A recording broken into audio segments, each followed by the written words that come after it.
Di video sebelumnya Boruto berhasil melarikan diri dari para Shinju dan bertemu dengan Kashin Koji, dan terungkapnya, Sasuke telah menjadi pohon. Sekarang video kali ini kita diceritakan kilas balik Boruto dan Sasuke di masa Time Skip 3 tahun lalu. Kita diperlihatkan Boruto sedang berlatih, sambil diperhatikan oleh Sasuke. Setelah itu Sasuke menyuruh Boruto untuk beristirahat. Di malam hari dekat api unggun, Boruto, yang saat itu masih remaja, sedang pamer dengan penuh semangat kepada gurunya, "Bagaimana Uchiha Ryu punyaku? Aku sudah menguasainya dengan sempurna, kan?"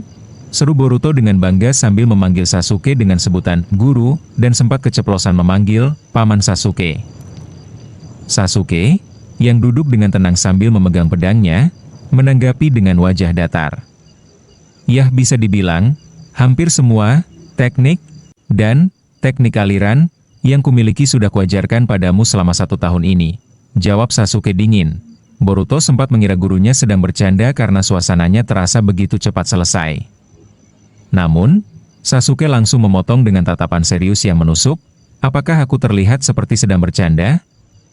Melihat reaksi tersebut, Boruto langsung berkeringat dingin dan panik, memohon agar Sasuke tidak bercanda dan mau terus melatihnya dengan keras. Namun, Sasuke justru memuji Boruto. Dia menegaskan bahwa Boruto adalah seorang jenius yang punya bakat luar biasa dan sangat cepat mencerna teori serta instruksi. Sehingga secara materi, tidak ada lagi yang bisa Sasuke ajarkan. Sasuke kemudian memberikan nasihat terakhirnya untuk masa latihan ini. "Jangan kendurkan latihanmu. Teruslah asah mental dan teknikmu. Sampai sejauh mana kau bisa menguasai apa yang kuajarkan, akan tergantung pada usahamu sendiri." Saat Boruto terdiam menatap gurunya, Sasuke bergumam dalam hati sambil menatap siluet hutan. "Kau mirip dengan Naruto." Waktu tampak bergerak maju, memperlihatkan Sasuke dan Boruto yang sedang melompati pepohonan di dalam hutan. Sambil bergerak cepat, Sasuke merefleksikan alasannya mengapa dia sudi melatih Boruto. "Tatapanmu sama dengannya, Naruto. Saat dia membawaku yang tersesat kembali ke jalan yang benar," ucap Sasuke dalam hati. Sasuke mengakui bahwa saat ini dia sudah tidak peduli lagi dengan identitas asli Boruto yang dituduh sebagai penjahat oleh dunia. Sambil terus melompat, Sasuke menegaskan, "Alasan Sarada memintaku untuk menolongmu. Sekarang aku sudah mengerti. Sesuatu sedang terjadi. Sesuatu yang hanya bisa diatasi oleh kau dan Sarada. Instingku berkata begitu. Karena itulah aku melatihmu." Suasana tenang seketika berubah menjadi medan tempur yang kacau dan mengerikan. Mereka disergap oleh Code dan pasukan monster Claw Grimace. Pertempuran berlangsung sangat sengit. Code tampak memegangi mata kirinya yang mengucurkan darah segar sambil berteriak histeris menahan amarah. "Sial, Uchiha sialan. Berani-beraninya kau melukai mataku." Rupanya, Sasuke telah berhasil menebas mata kiri Code. Meskipun Code terluka, situasi Boruto dan Sasuke justru sangat terdesak karena mereka dikepung oleh pasukan monster dari segala arah. Sasuke yang berdiri di depan Boruto dengan pedang terhunus langsung mengambil keputusan drastis. "Apa yang kau lakukan, Boruto? Cepat pergi dari sini," bentak Sasuke. Boruto yang panik dan tidak mau meninggalkan gurunya berteriak balik, "Guru ini bicara apa? Mana mungkin aku meninggalkan guru sendirian?" Sasuke tidak menerima bantahan. Dengan tegas dia menjelaskan realita pahit di lapangan, "Dengarkan aku. Apapun yang kita lakukan, kita tidak punya peluang menang melawannya. Setidaknya untuk saat ini. Karena itu, cepat pergi dari sini." Sembari mempersiapkan kuda-kuda terakhirnya untuk menahan gelombang musuh sendirian, Sasuke memberikan pesan terakhirnya yang sangat emosional. Tangan Sasuke yang dialiri petir Chidori berbunyi nyaring. Di detik-detik terakhir sebelum dia maju mengorbankan diri dan Sasuke berbicara kepada Boruto untuk terakhir kalinya. "Apapun yang terjadi, tetaplah hidup. Kuasailah semua elemen yang sudah kuajarkan padamu. Dengan begitu, tidak akan ada seorang pun yang bisa mengalahkanmu.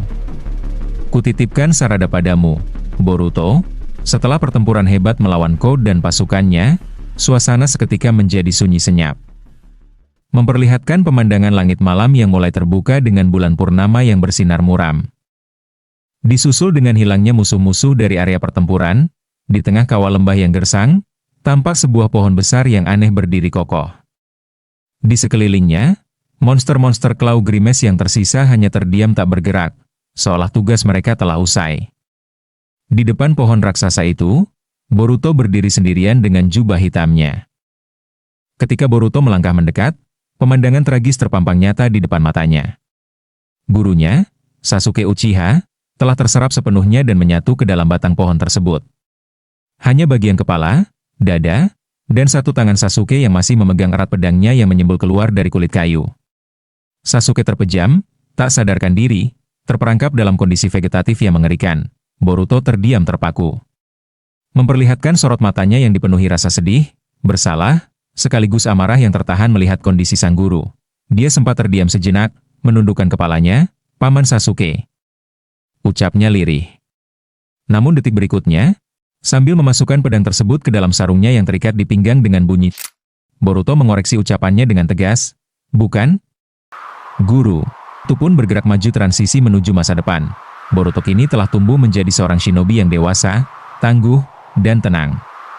Dia berdiri tegak di atas bukit, memandang ke arah kejauhan dengan jubah hitam Sasuke yang berkibar di tiup angin, siap memikul beban dunia dan memenuhi janji terakhir gurunya. Memotong ingatan masa lalu tersebut kembali ke realita masa kini di desa Konoha. Sesosok shinobi berlari dengan sangat panik di antara ganggang desa sambil berteriak kencang memanggil pemimpinnya. "Konohamaru! Sebelah sini!" Mendengar teriakan itu, Konohamaru Sarutobi langsung menoleh dengan tatapan waspada. Di tengah salah satu sudut desa Konoha yang tampak lengang, sebuah pohon raksasa yang serupa dengan pohon tempat Sasuke terjebak ternyata juga telah tumbuh dan memakan korban. Di sana, sudah ada Chocho, Inojin, dan Shikada yang berdiri memeriksa situasi dengan cemas. Konohamaru segera menghampiri mereka untuk memastikan keadaan. "Hei, apa kalian baik-baik saja?" Ucapan Konohamaru terhenti. Mata Konohamaru terbelalak kaget saat melihat pemandangan di depannya secara langsung. Di dalam batang pohon misterius yang tumbuh di tengah desa tersebut, terdapat tubuh seseorang yang sangat mereka kenal, Moegi, terperangkap dalam kondisi yang persis sama dengan Sasuke. Ancaman Shinju kini benar-benar telah sampai di depan gerbang mereka. Kemarahan besar dari Chocho dan Inojin. Mereka bersumpah tidak akan memaafkan Code dan Jubi, ekor 10, karena Moegi Kazamasa telah berubah menjadi pohon. Konohamaru mencoba menenangkan situasi dan menegaskan bahwa Moegi masih hidup, memicu tekad mereka untuk mencari cara menyelamatkannya. Efek dari terserapnya manusia oleh pohon dewa menciptakan entitas klon baru bernama Shinju.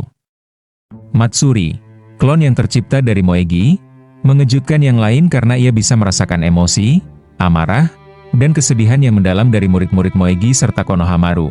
Jura, pemimpin mereka, menjelaskan fenomena krusial ini.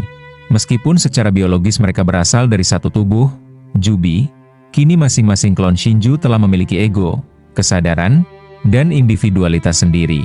Eida memantau seluruh percakapan rahasia para Shinju ini dari jauh. Eida menyadari situasi telah menjadi sangat berbahaya. Jura memerintahkan para Shinju untuk memasrahkan diri pada naluri dan mendengarkan suara hati mereka agar target personal masing-masing muncul dengan sendirinya. Mengikuti instruksi tersebut, Matsuri menetapkan Konohamaru Sarutobi sebagai targetnya, karena ia bisa merasakan identitas Moegi yang kuat di dalam dirinya. Sementara itu, Hidari, klon Sasuke, mulai mempertanyakan krisis eksistensial mengenai jati diri mereka sebagai makhluk hidup. Jura menenangkan Hidari dan menjelaskan bahwa kebingungan mereka adalah efek samping normal dari berkembangnya ego dan identitas individu. Jura menegaskan bahwa yang terpenting saat ini bukan mempertanyakan keberadaan mereka, melainkan fokus pada tujuan utama, di mana naluri masing-masing akan menuntun kepada target yang tepat demi mencapai evolusi sempurna. Di tempat lain, Eida yang terus mengamati pergerakan para Shinju menyadari rahasia besar bahwa makhluk-makhluk ini terlahir dari cakra orang-orang yang terserap oleh Sumeaka. Namun, situasi berbalik menjadi sangat berbahaya ketika klon Bug tiba-tiba bergerak dan menyadari bahwa mereka sedang diawasi.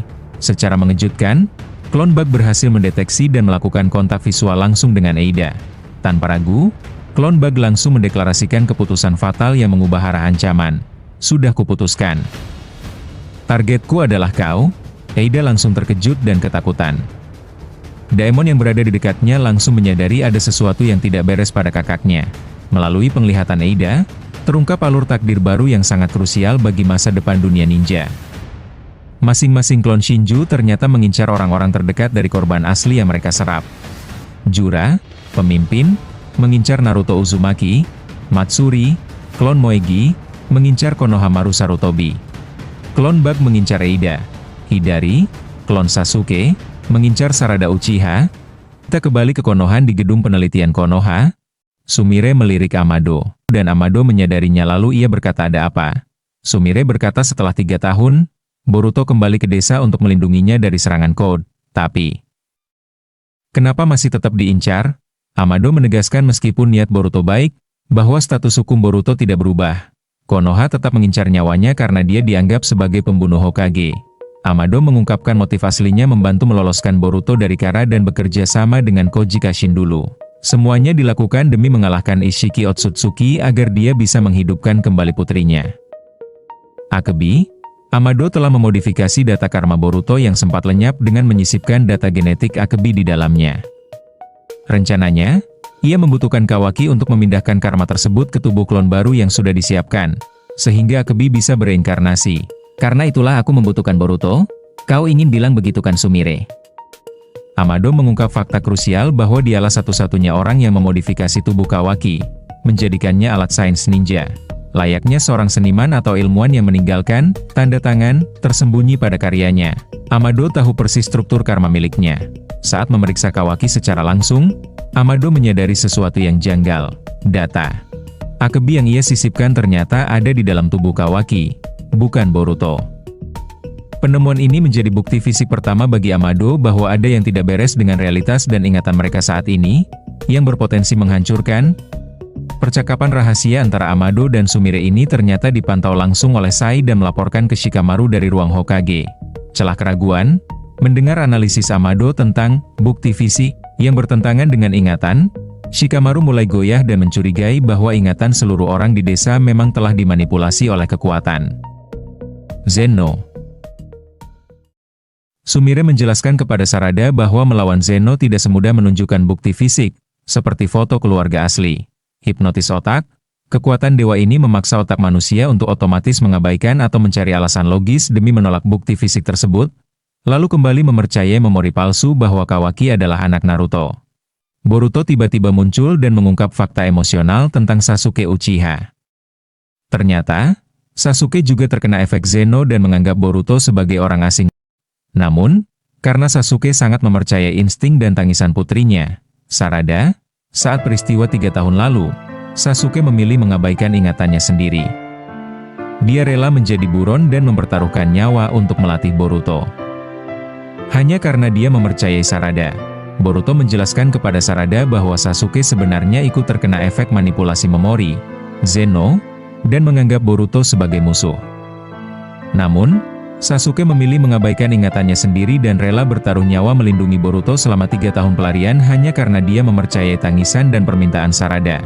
Saat Boruto menatapnya dengan jubah peninggalan sang guru dan berbisik, "Semua itu demi kau, Sarada." Seluruh dinding pertahanan emosional Sarada runtuh seketika. Rasa bersalah atas nasib ayahnya, kerinduan yang tertahan selama 3 tahun, dan rasa sakit melihat Boruto menderita sebagai buronan, semuanya meledak menjadi satu.